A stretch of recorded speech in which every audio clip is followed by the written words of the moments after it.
Có rồi, không sao, có đấy, sau tường. Vậy chối gần. Kê với anh ấy, kê với anh ấy. Kê rồi, 3 kê rồi.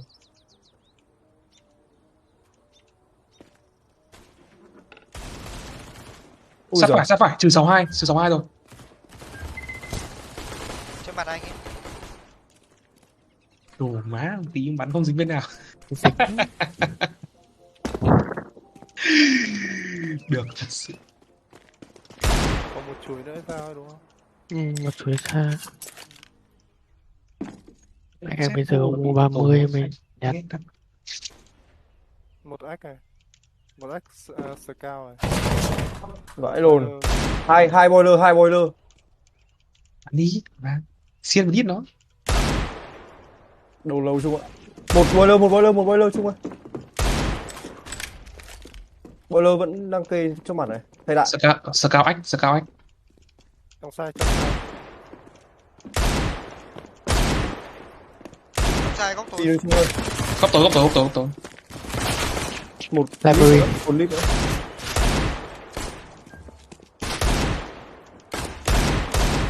Trong sai một chuối đúng không? Trong sai cho Epic nhé. Sai cuối. Đi em yếu rồi. Đập cái bom đây em nhìn cho. Em không ăn luôn. Em phải check nữa chứ. Đấy. Đấy, Biết còn mở hơn là đây anh rồi. ra anh mất quả bom. Cái dây bắn ở đây này, em bắn thôi. Turn off please.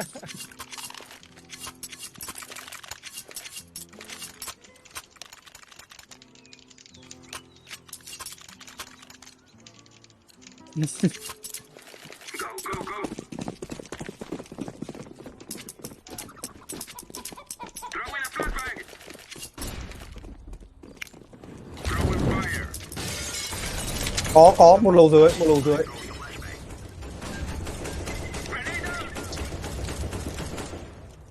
Gọi.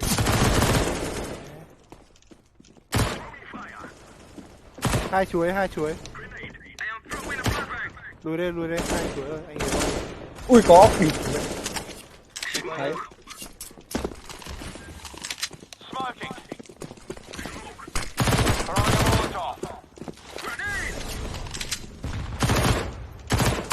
Một trong sai.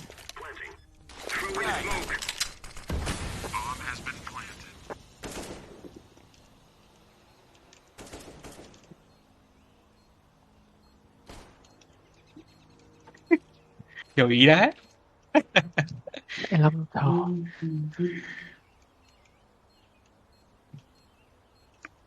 Hai cuối B.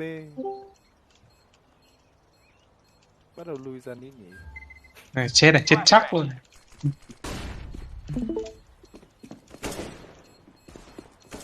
Rồi, Một, chạy City thôi. City clear này. Ở dưới cống. Bỏ cái Trung thôi. Thôi Trung đi rồi. Thôi Trung đi. Chết rồi, chúng chết rồi.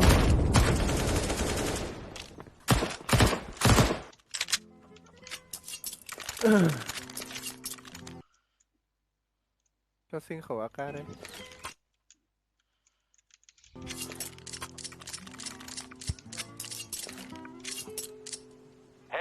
MT rồi. MT. Đừng làm anh buồn MT. Em còn chưa gặp địch kì.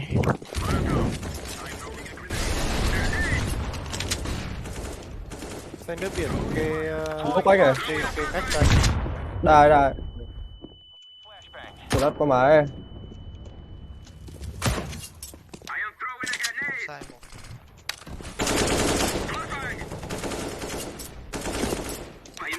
City đục trùng ấy. Một boiler này. Boiler á. Ừ. Đá úp lưng kìa. Lùi rồi.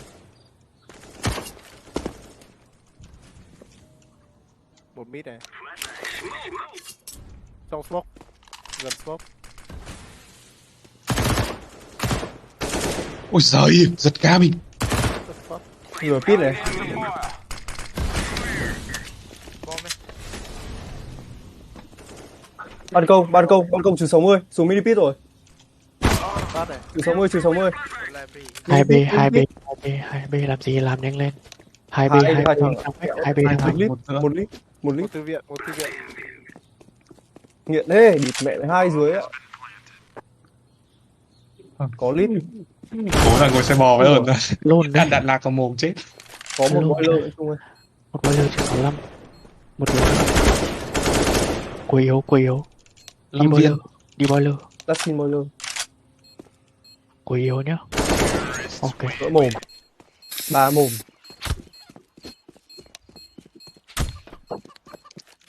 Nghe nhận. Đi mẹ thằng ngón tím mẹ trên da đặt bom. Không đánh kéo đâu. Đồng cảm đi, đi ngoài đường lạnh bóng mẹ là. Đó. Bỏ vào Xiên rồi. nhau, xiên nhau cái ra đi. Đéo sao quay con mẹ vào tường mà vẫn chém súng được. Đây đéo phải face đấy. Không, đây không phải Valo Trung ạ. Hai. Ôi, vãi lồn một tiết. Còn một nữa đấy, một lục trên này này.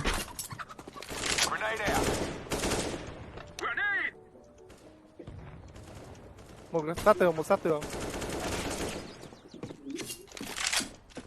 Sát tường, sát tường. Ui, cái địt con mẹ. Nó eco mà. Ơ, Bắt chết eco. nó cát rồi mà đéo thấy à? Bom giờ chuối được kìa. Cầm bom back đi Vẫn xong. một bao cát. Thế á? Ừ. Ui rồi, Ô, bao cát. hết rồi. Chạy rồi. City. Một Ê, đổi súng hết. lần cuối ra thấy một City một sai. Đổi súng nê tí. Thôi thắng mẹ rồi. Rồi làm gì nữa? Nếu Em lấy thấy AK thằng Khải không vào lấy kia cắt là mắt xong nữa. rồi. Em thấy thằng Khải kia là em với anh chỉ việc đứng im thôi. Thì đứng im chứ sao. Nó bảo nó ốm, nó bắn vẫn kinh à. Ô, rồi sao? Thằng nào Uống đấy. với những thằng cưới. À, thằng kia đỉnh cao ấy. Trung ơi, ăn xin. Ăn xin Trung ơi. Hay, chém mình phát xong ăn xin rồi.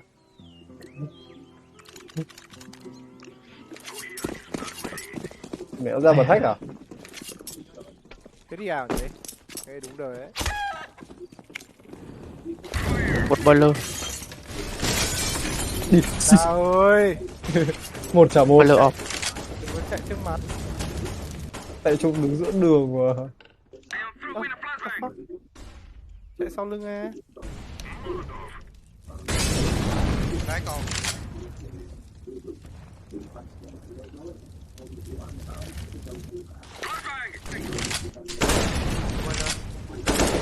Bóc flash này. Đi đâu ấy? À, đi. Một city, một city, một trong sai. Rồi, Bom năm một cái. ách. Ốp phải cái gì đấy. Một giữ sai Vespa.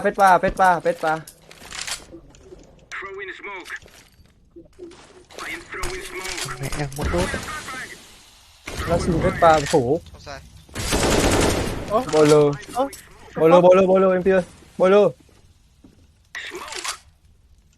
Trong khỏi rồi. Ui. Chết. Còn em kia ơi, còn ốp vậy. địt mẹ. Con lá đẩy lên lầu phát. Library off. Một library. Ngọc pick ấy. Ách có. Cái đọp này. Ốp chết. Một thằng đéo biết đâu. Đi. Thư viện. Đi vượt. Cái như boiler. Ơ, xác à? Mẹ tưởng viên nằm trên mái nhà. Thôi, Right. I try. Em là một mạng rồi. Hết ăn chay rồi à? Hết ăn chay rồi. Em được hẳn lắm. Được tận những 7 điểm. Hay không? Một mạng nhiều điểm đấy. Lời thực sự. Rambo đây. Ai vừa vứt AK cho anh vậy? Em.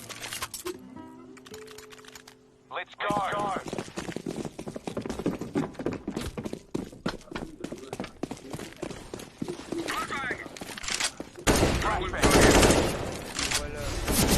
Boiler. Hai chuối.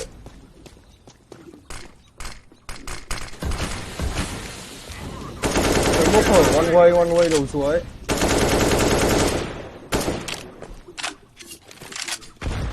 Na ơi, cho Maka này, hết máu rồi. À, đã chết mẹ rồi. Chạy đâu? Đã Rambo vào chuối rồi. Đấy.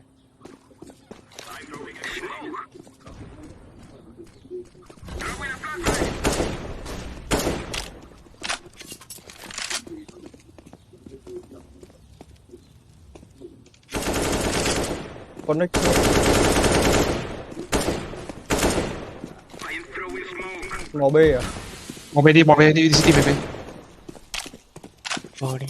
Em tạo một đồng tiếng A2 cho. A vẫn còn. Off method. Hai một swing. Ra vào Lắc, tác. lắc, Lầu A đây. Tối. Ác.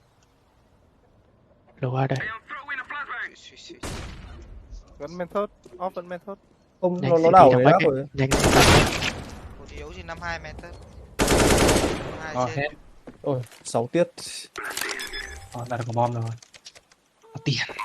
Không ăn được. Làm được. Có thằng một viên. Đó, viên này là Được nghe tiếng nói rồi Ấy. chung. Đấy. Còn một viên nữa. Úi giời. từ. Thôi Thôi. sao? Thôi đâu. Thôi đâu. Cay vãi rồi. BB Thằng kia bắn hết mẹ đạn ốp ạ, cay quá. đúng 2 viên gì nữa. Cái nhá, bắn xong viên đạn úp cái đổi sang Hai lại khẩu viên gì AK. chung. Quả đấy anh cũng định đổi khẩu AK nhưng anh đéo biết anh ném khẩu AK đi đâu. Anh ném xa quá. Ôi, nó là không bắt này tưởng được. Ôi, 1-1-5 chưa? Rồi, chơi game này. Ui, thằng kia nó cầm mắc 7 sóc cho một phát từ 94 ạ. Từ 94 là còn may rồi đấy. Mẹ bắn mắt 7 là bình thường phải một viên đi luôn cơ.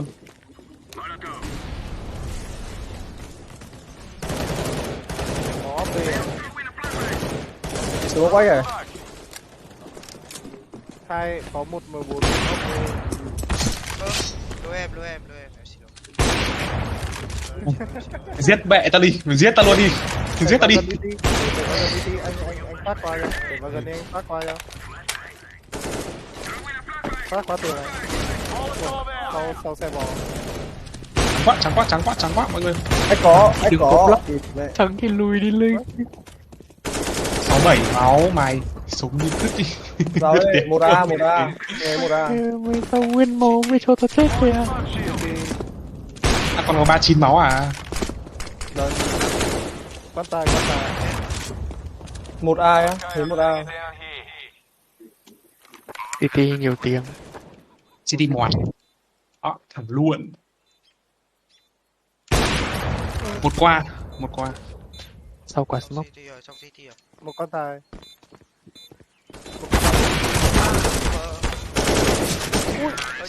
Nhà đầu xem, màu trong Bên xanh. cuối bắn vào đầu ạ. Thịt mẹ, May bên quá. cuối dừng lại táp vào đầu ạ. Ảo thế ra.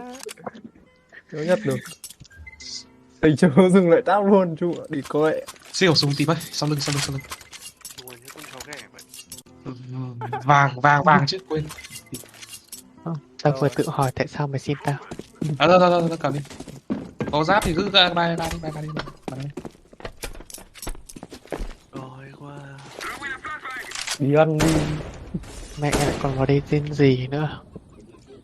Mẹ còn cùng tên gì nữa. Người sợ béo. Smoke quách này. Smoke quách lên này. Hết tiền rồi, bọn nó hết tiền.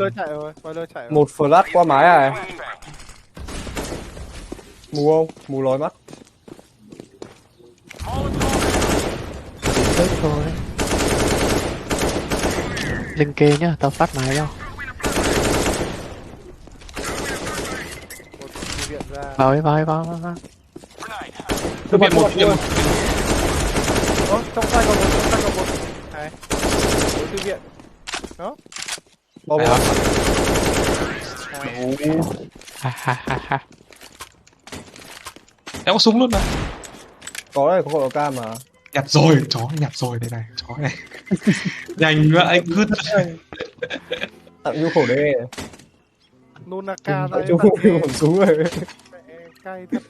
Tuy là không giết người nhưng mà bố Việt Nam.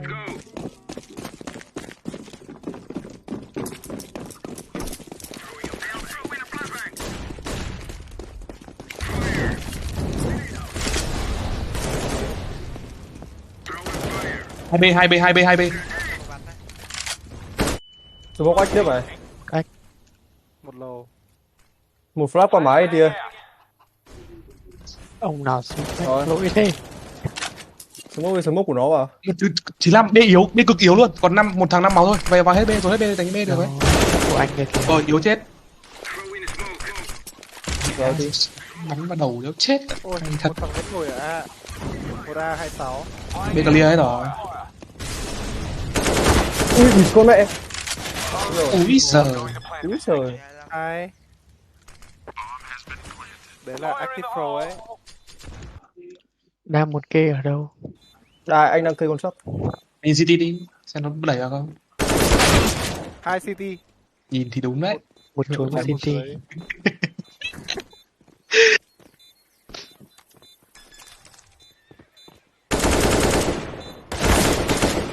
Ôi,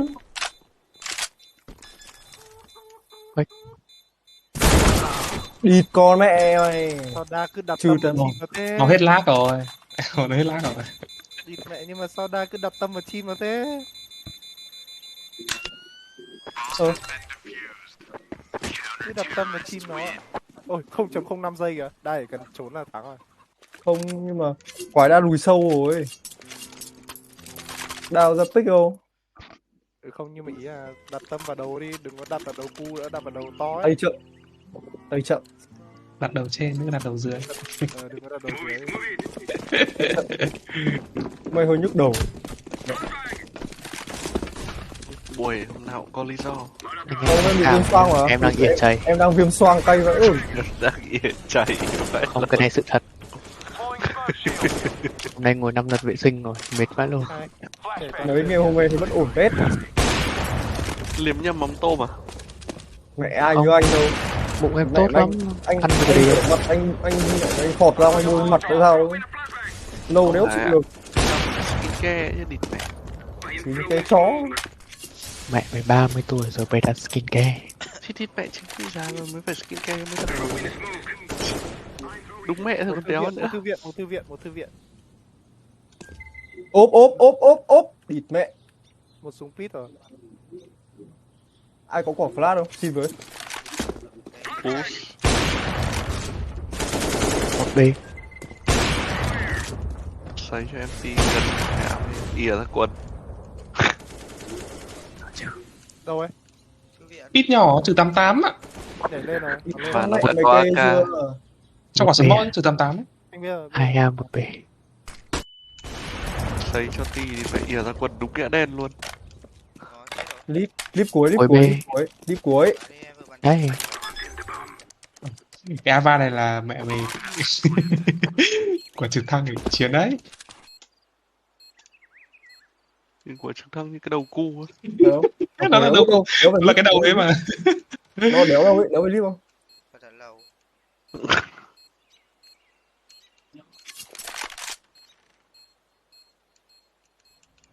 Hay nhỉ?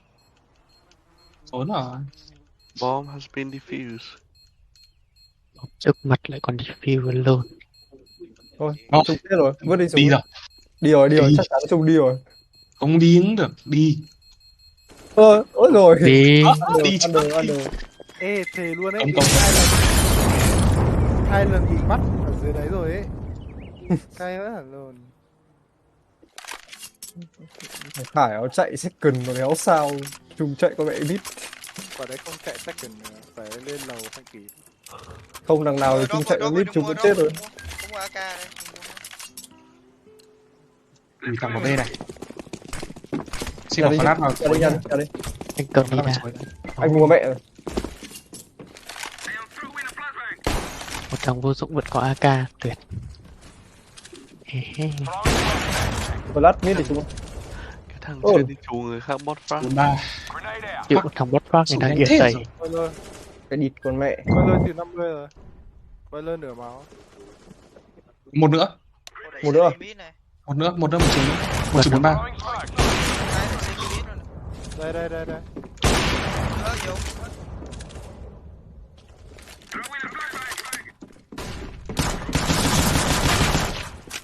Còn một thằng nữa. Đâu? Ốp, à đâu? D ở cột sắt. Thế à? Chui. Về đây, về đây đi. Xong bom đi mò về dần. Alo, anh em, Một cả. cái chó ti ấy. Mẹ mày nói thêm câu nữa tao yêu mồm mày ấy. Kìa, cục ấy. Nó mất kìa đấy. Không phải đi, đỉnh ấy. Thế thì tí nữa hiểu một lần thì ngồi đầu bố mày thế này. Không hiểu đâu tao hiểu mồm gì. Kiểu mình súng thịt mẹ hôm nay. Đứng cái lồn nào ấy. Nó giống anh rồi đấy. Giống cái chỗ lồn nào. Chỗ nào chả giống. Thì anh Tùng văn đi.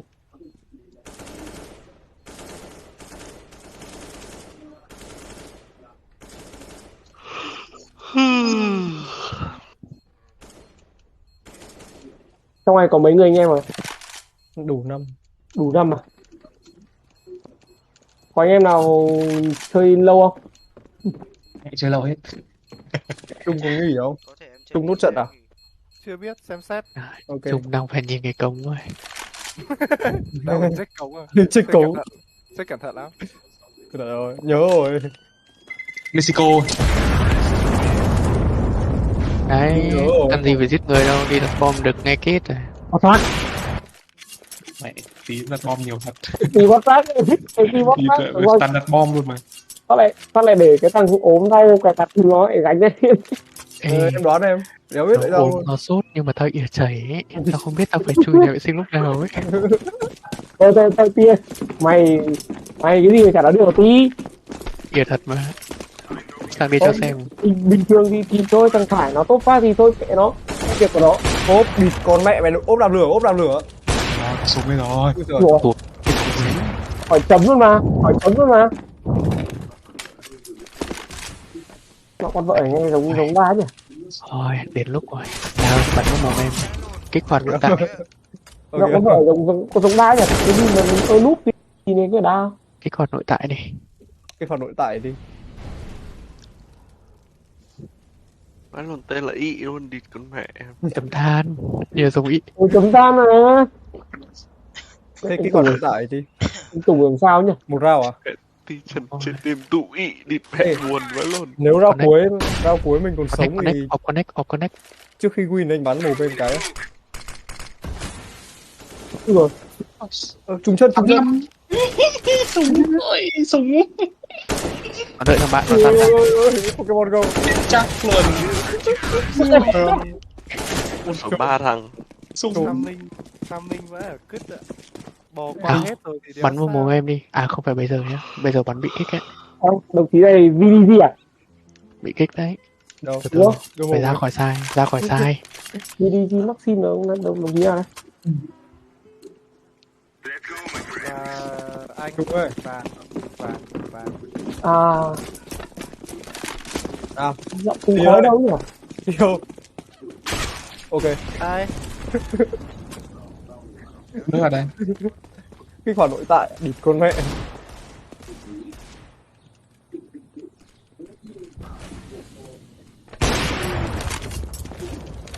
Ai chuối? Maxim lần trước bắn nó giải servo không? Đúng rồi đấy. Có. Để click kinh hết rồi. Một lầu dài. Chuẩn bị có free off này. Đẩy gần đấy, chuối đẩy gần ra.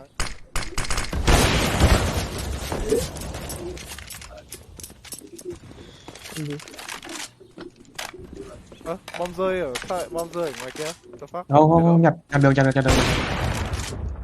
Nó đã đẩy chuối ấy. Rồi, một ách. Ao, Boiler có không thì đéo biết. Nào ti, Săn nhìn kích hoạt thằng nội tại. 1, 2, 3. 1, 2, 3. Chết 2. Nhảy này. Đó. Đúng rồi. Đúng rồi, phải thế thì ơi. Chuối đẩy. Chuối tí sai rồi, tí sai. Líp có. Tựa Đi mít. làm chó đấy.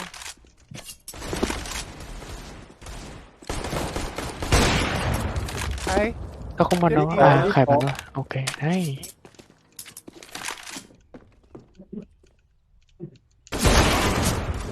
Lầu có. Lầu dài. Trên lầu. Nó nhặt off rồi.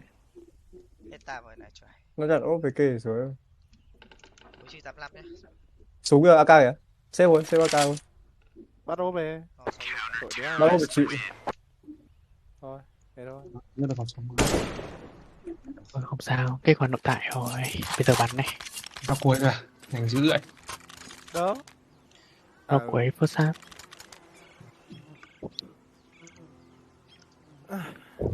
Nãy đang định hỏi thì mẹ mày 7 năm tại sao vẫn chưa đổi bên. Hóa ra là như vậy. Quên mất. Đây không phải Valo chung ạ. Thì lỗi.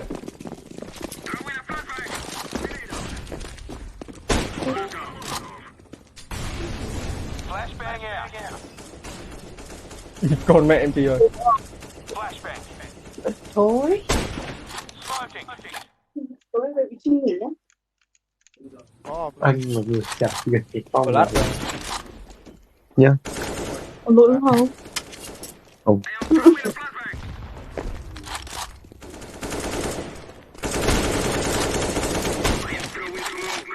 Người đang bắn mà.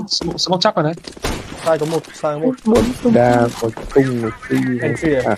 Ôi đéo anh Rồi đi, phi. flash rồi đấy. anh. Lửa con mẹ chặn đường rồi. Có dòng thì quen đấy. Có.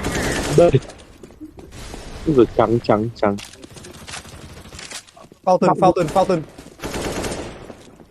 City có một và con chắc có thể vào con chắc rồi. Và ở bút quát. Bút quát. Xuống rồi, lại Fountain.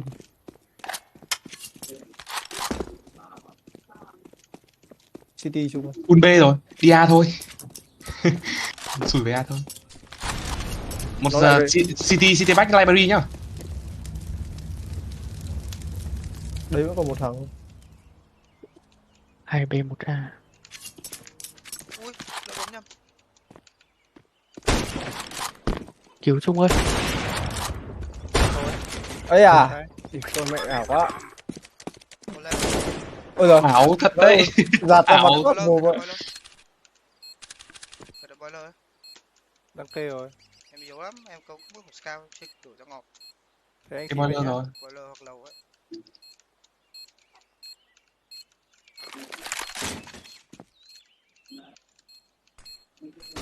Boiler. Mid vào. Ây à. Ui rồi. Vâng, ảo thật đi chung ạ. Vừa đi vừa bắn vào đầu. Valorant mà. Valo vậy cứt đéo nào đi bắn phát ở đầu. Ủa, thiếu cơ mày quy ra được. Có. Hợp đi chóc lòi thế. Vâng, yên xây. Đúng ạ. Mình đúng kiểu bị tha luôn này, bắn cho què không giết. Nắm mạng hỗ trợ này. Anh chưa kích hoạt được em à? Tí ơi, đi đâu rồi? Cho tao khẩu súng của mày. P2000. Khói á. Anh em vẫn chưa chơi Đừng game. không đang nghĩ mày nên gặp bạn nói chuyện. Tung khói Tia này, 3 em trừ nghĩ 2 được. bằng 1 này em. Nó đổi mẹ tên thành ị rồi đấy hả? Địt mẹ. Trông có chán lắm. Bê đông. Bê đầu à? Sủi đâu. Bê đông, xe cầm ít đông thôi. Giết tao đi. Đây, Giết Buồn tao đấy. đi. Giết bố mày đi. ôi, lâu này, lâu này, cứu sai rồi, lâu rồi, xe cầm ít rồi. Hiếp lắm Thì này. mẹ với cái tâm À sao. kìa. Về đi. Về đây, đông quá, đông vãi lồn, về đây. Hay. Rồi, hai đổi hai. Được rồi. Mù trắng tinh chạy bắn vào đầu mà. Ảo đấy. Cái đạn rồi. 151 nhá. Ảo đấy. Ui rồi. Một giữa sai trừ 48. Một pít. Nãy giờ đúng Sai, rồi, 951. nó... Có một thằng 951 nữa. Không biết thằng nào.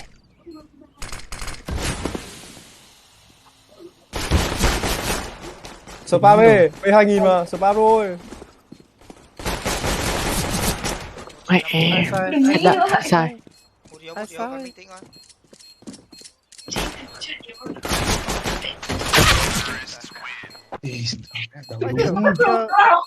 Thằng kia mù trắng tinh chạy bắn vào đầu ạ. Ảo đấy. Rồi lóc đấy chứ. Kiểu thế. Ồ, mẹ rồi. Mẹ mày sao ngu được đến mức này nhở? ba ba Thế lại- ba ta vẫn đang cố gắng ra tính phép tính để làm sao ra được 12 này. Ừ. Đấy là 3 trừ 2 bằng 1 chứ Đây nhá, 3 trừ 2 3 nhân 2 bằng 6, 6 nhân 2 12 đấy. Ở kìa. Có nhanh có nguy hiểm, tính nhanh nữa. Em làm toán giỏi thế chị ạ. Second mid rồi, second mid đâu rồi, second mid đâu rồi. Không có B, không có B, không có B, về hết ai đi. Về về Về đi, về đi, về về đi. Xong cứ múa con dao flash rồi đi. Có Chọn lục flash mà. đi. Chọn flash đi. Chọn flash vào đầu nó, là ăn mạng đấy. Chọn flash đi, đúng rồi. Một pit. Đừng có flash Ui. nữa. Một hai sai, Đồng hai đội sai, hai trắng sai. thì không Đúng trắng. vậy, hai sai.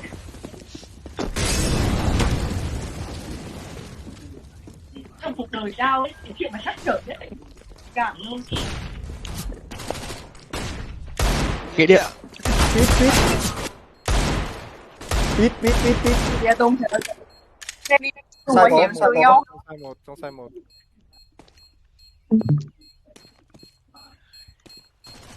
Địt con mẹ mày. Thằng mình thế. Ngủ lâu. Thế thôi. Có lại gì? Té em gì? Không kít mà. Có kít đâu, té em gì? Đi vô. À, thân tặng. Bạn ơi. Không bắn đâu. Ê, Tôi 57 đi. Tao khổ 57 đi. Mói, Lên rồi, 57, 57. cho anh mói khẩu đe đi. 57, 57 lên ơi. 57. Mẹ ăn lên. Hết tiền rồi. Ôi mẹ Dương đi phải sang đi. Nhìn Ui rồi. sao mà có thể bị cái mặt như thế mà muộn thế này. Nó che mặt, nó không, nó bắn vào phù mình. Ui rồi. Vãi lồn. Ôi, thì anh nghĩ là Thôi để em abandon cho FF nha. Rồi. Số của bắn này. Muốn năm. tia anh nghĩ là Oh my god. Anh làm ra như một vị thần. Bắn tia trượt cho hết anh nghĩ là 30 viên. Em bạn mày bắn 30 viên mày dính được viên nào không ấy? À, có, ý ra là có 6 hit. Rồi. thôi tia anh ra xem stream Khải xem stream em đau mắt quá. Không, ti là theo chủ nghĩa là bắn chỉ què thôi, không giết. Đéo khỏe, đéo giết luôn. Mẹ ADR lão là chủ 34 ấy anh. Đéo tính là khỏe ấy. Toàn. Nhìn ti xong đéo thở được à? Mà như kiểu ti bị anh Tùng nhập ấy. Còn anh Tùng nhập Wow. nghe không gọi anh. Sự rốt nát này nữa để em chết mất. Ê, anh cầm Eagle làm 2 rồi ấy. Ti à? Đúng rồi đấy, nhưng mà ti. Ồ, đấy. Anh bắn đúng 2 mồm luôn ấy. Sao lại 4B ấy? Trung ơi, cho đan đây, Trung ơi. Sủi thôi. Đúng rồi đấy. Tùng bảo thế với tao đấy. Flash Trung ơi. Đéo đéo gì? Quay bro. Gần phết rồi. Đao quay mặt sẵn. Nó có một mít đâu mà flash. Nghe đến một.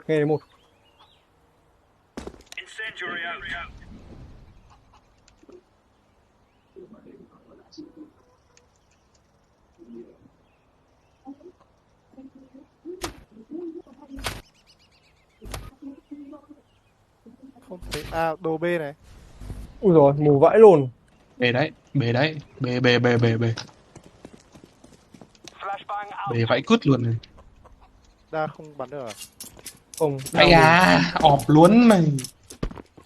Ọp men thốt nhá, trên cao. Ôi kìa. Vãi Vừa lồn. nói xong. Vừa nói Đấy. xong. Gì? GG.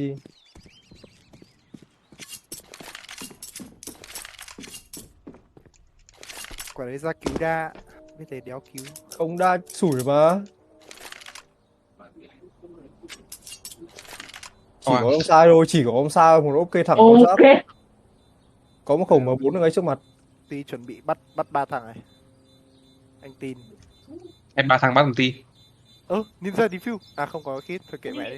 Ê mày có giáp ấy, xem đi. Thôi, Có kit mà. Em Nhặt nhặt kit kit kìa. này. Nó vừa mới nhặt được không? Sóc đầy mồm với cái kia luôn kìa. Sắp vào mồm luôn mà. Ôi, được chưa? Bị là kết một đúng không? Này, đỡ đỡ đúng không? Nhìn nó giúp cho một phải đỡ và là phải cảm thấy ổn tới đi. Cố gắng lên, tìm lại bản thân, tìm lại bản thân. Thì cho kinh khẩu pha mát đây. Ok, tay cảm ơn ạ. Có cái câu gì trên thích nhất. Tôi gì ti tôi Trần Tiến Anh, tôi sẽ làm được, tôi sẽ làm được. Mấy bọn đa cấp ấy, buồn cười hơn. Tôi tha thứ cho bản thân tôi à? Tôi đã thấy bản thân tôi đấy, kiểu kiểu đấy. Đồ đi về cơ hả? Tôi chỉ cần Mình nhảy con lửa đấy. Đấy. Nhảy mày cho con lửa ấy đi ngay. Tôi sẽ làm được. Tôi sẽ làm được. Một mày sắp luôn từ bây giờ đi đừng. Ai da, trắng như thầy. Tí. Tí không bà lại vứt. Mày có ăn cứt à? Sợ đồng đội nghe thấy à? Ok, mọi chuyện ổn chứ. Cứ ngoắc thế. Sao đi làm việc của tao chứ? đi gửi quắc chì đấy. Cái ngoắc sợ đồng đội nghe thấy luôn mà. Không Chì. nó sợ chết em ạ. Một tí vậy. Nó sợ chết. Sợ chết. Bọn mày được ăn cưới sớm không? Hiện nay được mới ăn cưới rồi đúng không? Nice. Cuối B này. từ 15, cuối từ 15. Ui, sao 3 thằng khuyết tật này? Đi mai đấy hả? Đi mai đấy. Tiến Tao sư. có thích gì hôm mùng 6 thì Không có ca hả? thôi thì để đạo cũng Ở đây, cho anh. Anh cầm M4 này. Làm Ê, được, làm được. Mày nói muộn vãi. Format được. đáng kể cái gì. Có hai úp. Đó, không đến mùng người ta có nguy cơ có màu rồi. Là cover này, xong cái té này.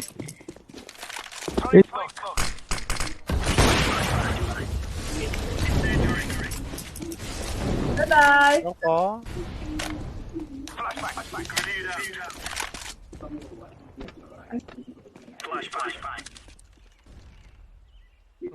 Đi chơi trong xe à? Một second có. Nó Second lên. 2 tiếng. Không mày smoke làm gì? Đi đấy. Một thằng lên gần. Second nhảy phòng sáng.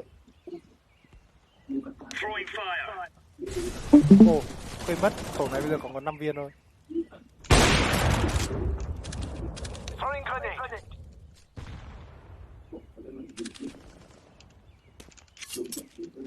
Vẫn còn second.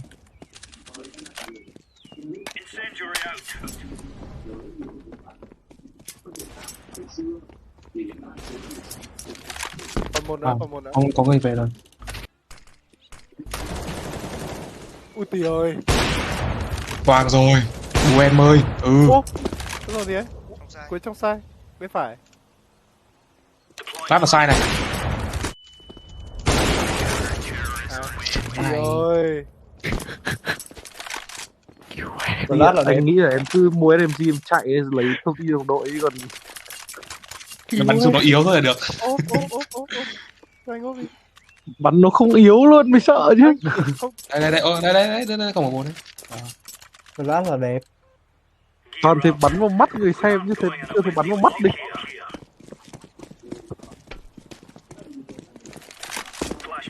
Buồn quá luôn.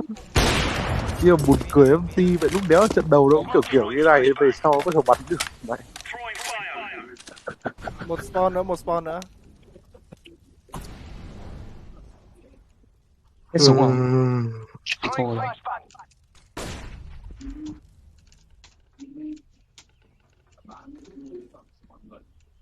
Ti ơi. Ti làm gì Ti? Lạc quá.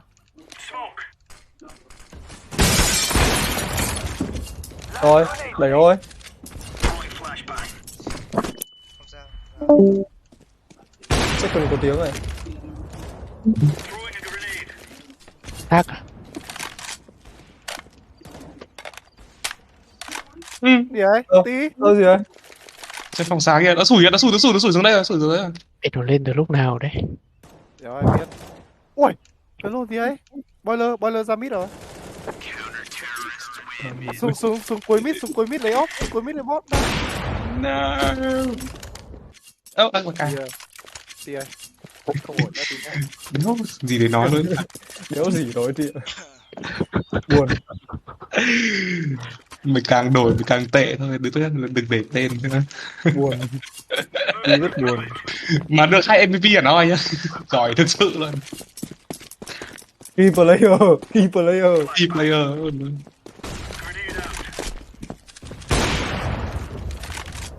Smoke anh Trung ơi. Second mid. Rớt vãi luôn. À đó. Rớt vãi ở luôn. Đi mẹ 2 gói rồi, 2 gói rồi. Ra là rồi. Thì con mẹ phải chạy. Anh đi đứng trên lầu đẩy con mẹ xuống mà. Đi vào. Mẹ sai. Đi đây. Đây rồi. Đây rồi. Ôi lâu. Đây rồi.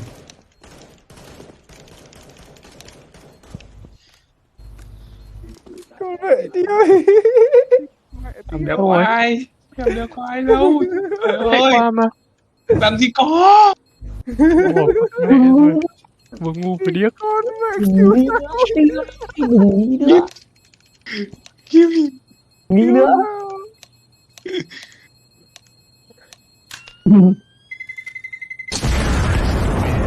Hết bà. Ê, thật sự vừa ngu vừa điếc đấy à?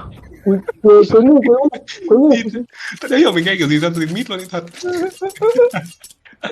Giỏi vậy. Đéo cái gì nói ạ. Đéo cái gì nói. Buồn mẹ nó làm sao ấy nhỉ? Tôi tưởng mẹ mình chốc là bắn Nghe xanh lái. 14. bắn chốc thôi mà không ngờ chốc vào tai luôn. Đây, tao xin khẩu 14 đây. Vãi lồn Trung. Tao bắn được khẩu đấy.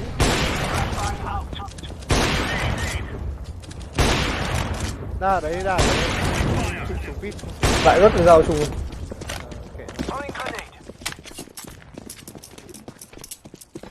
Đa vào lip rồi. Bỏ nhiều ấy. Vãi lồn lại Ti. Nhìn Ti đang chạy ra. Đi về. Trong smoke. Tự nhiên giúp bỏ flash ra làm cái gì? B full B. Mình làm được. Vãi lồn hack à? Spam lồn rồi đây. Ti ơi, Ti. Đánh lên. Đừng bốc chưa con. Ui Tí. Thấy hết.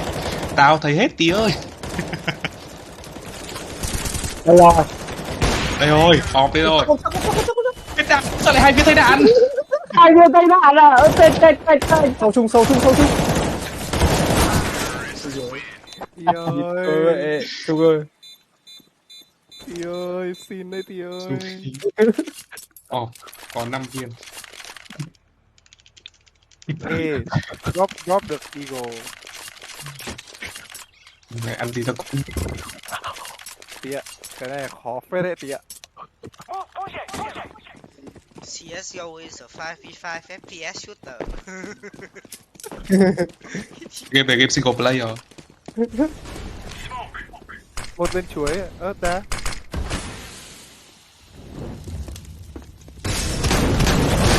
Rồi. Hey, đi giết được người kìa. Đây rồi. Đưa đi. Các anh em ở B. Đây góc vương các bom. Từ từ. Một A chạy ra mid nhá. Một thằng mid đấy. Hay. Có vãi cả lồn. Gì ấy? Không biết Trung ạ. Wait, what? Không hiểu cái gì xảy ra. Thì mẹ thằng em này gần 40 xác. Em Ti. Thằng em bắn điên mà. Không, cơ bản là mạng của thằng Ti, thằng em này bắn hết rồi. Không, nhưng mà thằng em bắn hay thật.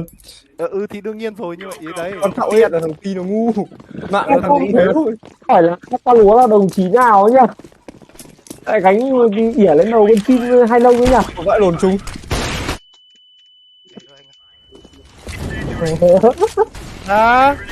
Đa đứng sang bên phải kia cái mít đi. Sớm mốc rồi. Đa vừa sớm mốc của chúng chạy ra biết ạ. Ui, thế thì chịu. Thôi xong rồi, Đa chở Xong. rồi. Rồi đứng đẹp rồi, Đa chỉ cần kê thôi mà. Vâng, Trung đéo bảo Trung phi second đã sớm mốc con mẹ vào. Sai rồi. Phải spawn đẹp. Một chừng hút. Second mid. Boiler. 2. Boiler. Đây rồi, T đã cầm đến súng thật rồi. Ôi tiêu. Được Buồn. Ban chúa.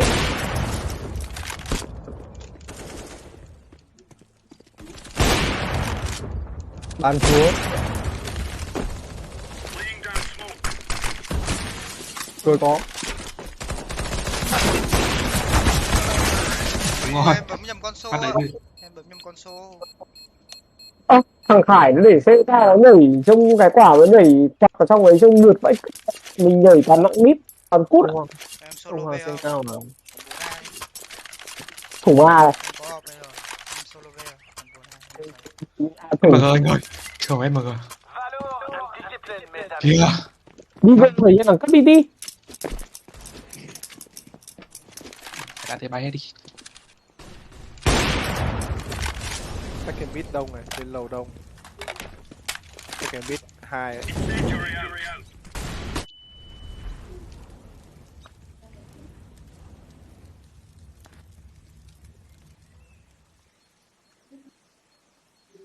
Một chuối. Một thôi. Một mid đây.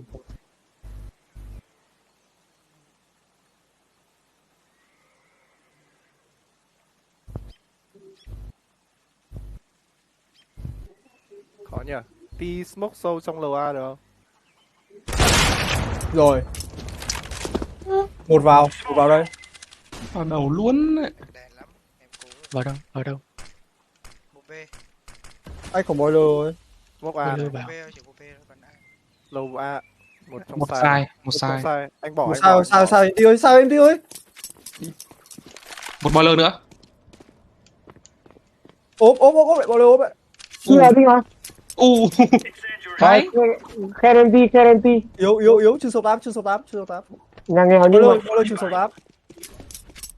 Chưa thấy bom. À đây bom lầu. Ui, đinh kìa. đi rồi. Một trừ 71, một trừ số 8. Hai 88. bên lục. 88. Hai thằng một yếu. À hai yếu. Một thằng không yếu mức lục đâu. Không yếu được.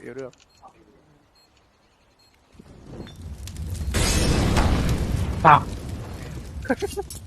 Save ốp. Cẩn thận một lầu.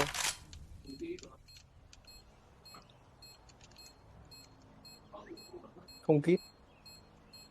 Các anh có kit.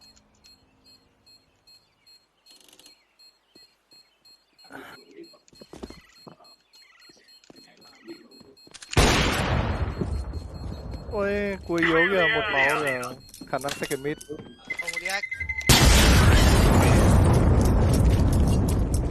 hai máu khỏi đấy nhảy mà vác thôi là đi luôn. Quạch cái đi. Em râu được một. Đi được thêm 2 mạng này. 2. Em râu một.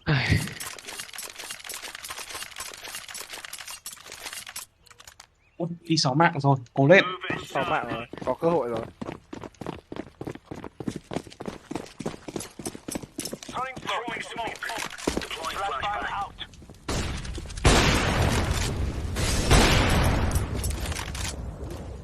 B. 2B. Ít nhất 2B.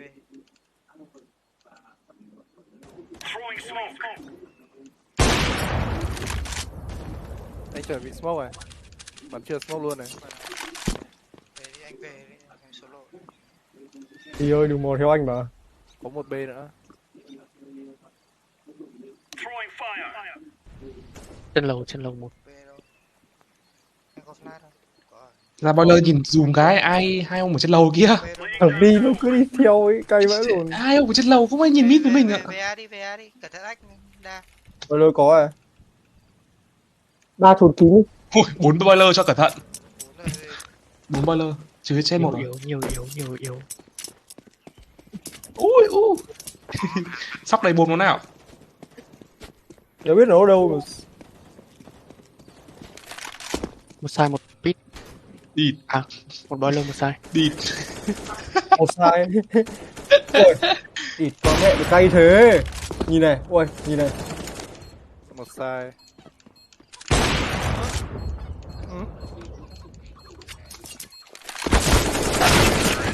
Sao ta không mua SMG? Ta mua khẩu đấy làm gì?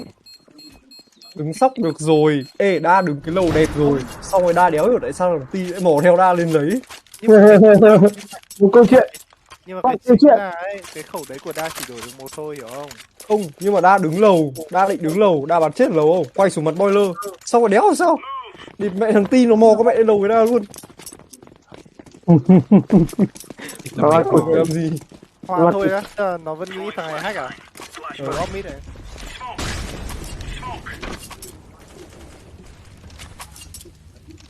Trên lầu có đấy. Đa kia Bỏ lầu. boiler đấy, bỏ boiler kia lầu. Không không, cứ tiếp tục nhìn đi. Nhìn đi.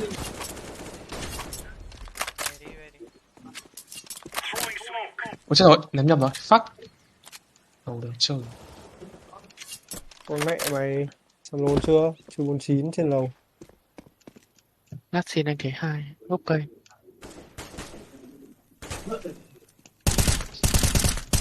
Ok. Ôi, bắn trước mà. Một, hai. Ok, một A nữa. B chỉ có một thôi. Chưa thấy bom. Ê, có phải B, lấy đa đứng cái góc bắn A, bắn 2 A. Solo B. một người mỗi kêu một đường nghe. Một B này, 2B này, 2B rồi này. À, không, 2B 2B. Về thôi, về thôi, về thôi. Nào Ti, đừng làm anh buồn. Ở đều, ở đều. Ra về. 2v1, 2v1. Một flash còn nết.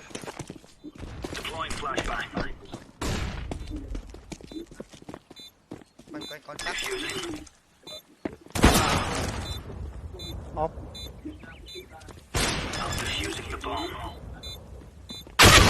Ôi, không ngờ. Thế chịu nhá. Thế, Bắn thế, hết thì, chịu. thế thì vãi cứt. Hai, team kia Việt Nam hết à? Ừ, Việt Nam hết. Bắn hết chịu. Hai. Hay. Ôi. Thì em. Dấu hiệu. Một cái bom khác và một cái hòm. Thế thì mở đôi kia. Dấu hiệu. Nhanh. Gương sùng khói.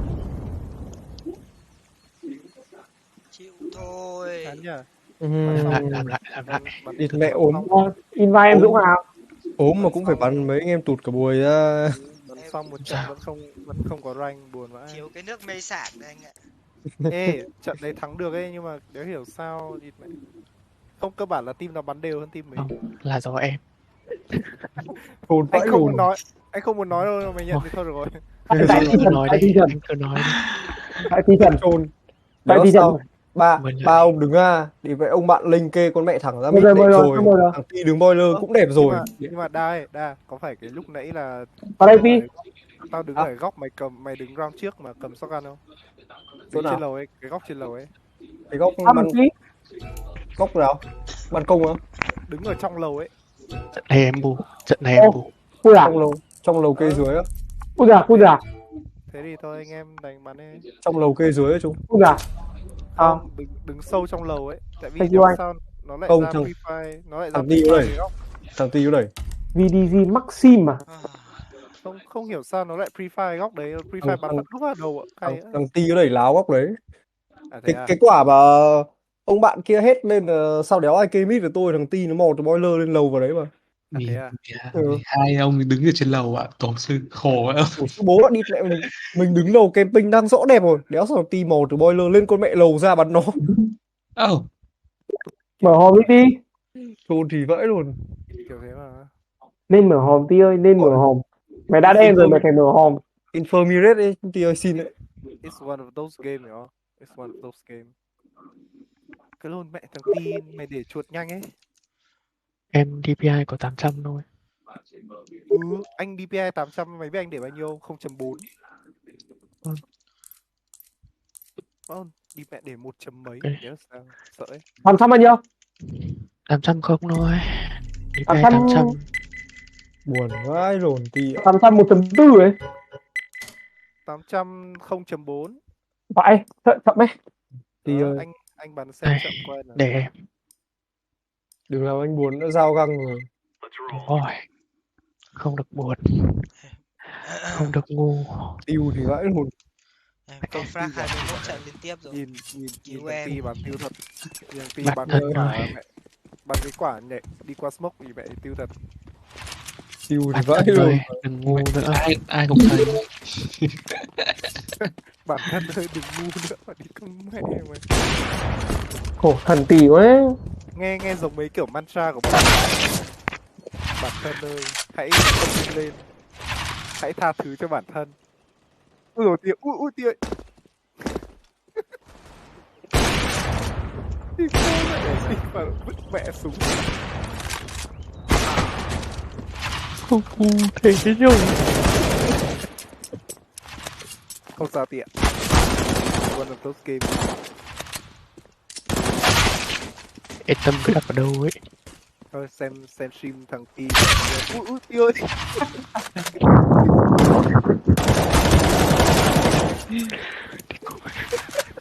Ti ơi.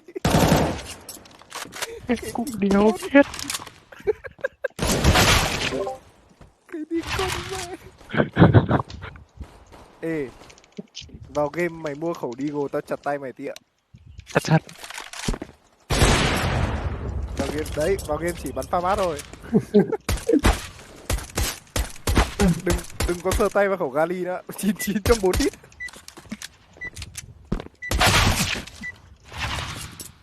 Đây rồi, đi warm up rồi. Kinh. Thì nãy warm up 29 round mà. Chả Ê, thế. quên mất đéo để có khẩu siêu khẩu súng nữa. Như nhau. Warm up 29 round. Như nhau à? Kít nha, có kít nha. Có kít nha. Trận đấy nếu mà thắng thì không biết anh được rank gì nhỉ? Lười lem gì đấy. Ui. Vào phát lên mid rồi mà. Rồi Ti ơi. 3 chuối. Có mid. Sủi nào Ti, 3 chuối sủi thôi. Ti ơi sủi thôi. Mid. Không sủi được, gần quá rồi, 3 thằng yếu. Cứu. Rất hết rồi. Chết một mid chết. Môn thằng mid thôi. B này. Đi B xuống. này, B. Nó vào góc đầu tròn. Come in. What the fuck? Đầu tròn có, Đừng đấu cứ nấp ngoài đi biết nào. có. Bách. Đừng đấu, Ô, đừng đấu. chết thằng kia kìa, bom nhà nó này, bom ti sai. Nó về chuối rồi, nửa cây rồi. Về chuối rồi, nửa cây. Yếu hết Có nhá. ba, cho ba. Entry ở tay này. Ủa mình trốn. Ủa chạy A. Cuối yếu. Nó sẽ chạy A.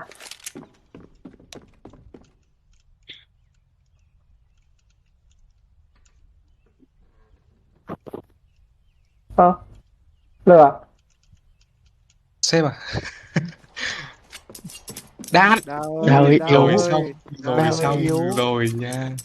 B. Đi. Cửa A đi.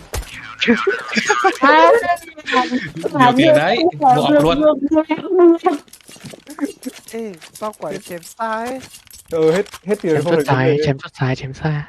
Hết tiền á, không thành vấn đề. Vấn đề thực sự Đào ơi. Đào nhá. Con chó đa chơi dơ nữa. Hay vậy là. Hết đạn mà. Hết đạn thì chả thế. Cố tình whip để chim nó mà. Cái Hình như Đào bật hack hay sao nhỉ? Chịu rồi. Mà ăn. Đi bay á. Hai thằng lên chơi. Về A đi.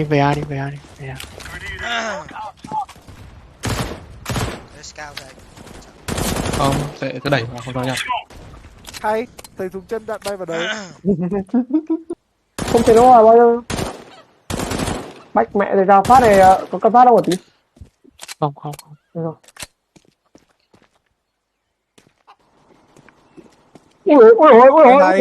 anh À. mình bắn sớ tí nào.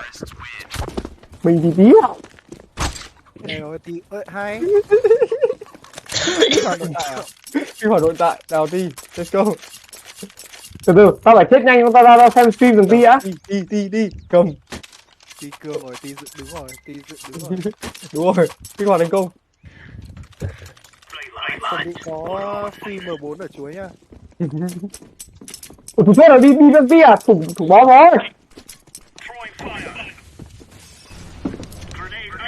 Đây là gì?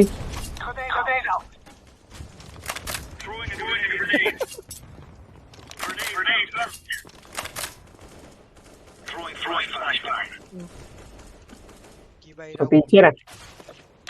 Thế à? Ai? Đấy, Đấy, bảo đấy. với hoạt động tại. Hit cầm mọt. Overheat. Hit cầm mọt ấy. Đừng có flash qua đấy Dũng Chơi, ơi. Mẹ nhịp chơi. thôi.